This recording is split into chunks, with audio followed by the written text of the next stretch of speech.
Assalamualaikum.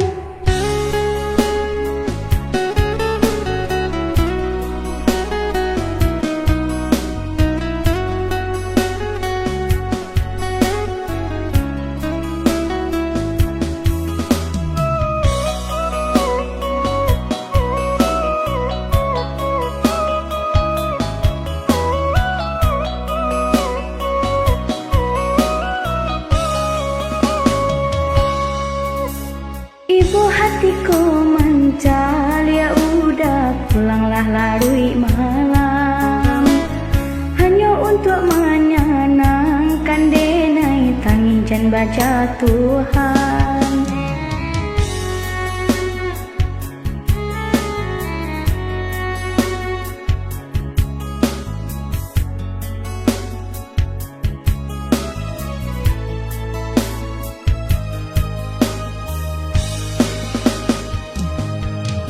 Namun jaga jua badan, jangan dipasukan bana.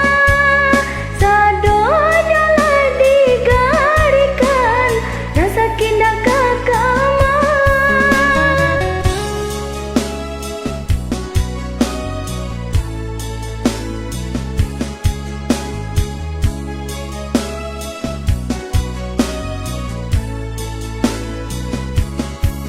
Oh Tuhan kuasa, senangkan kami berdua.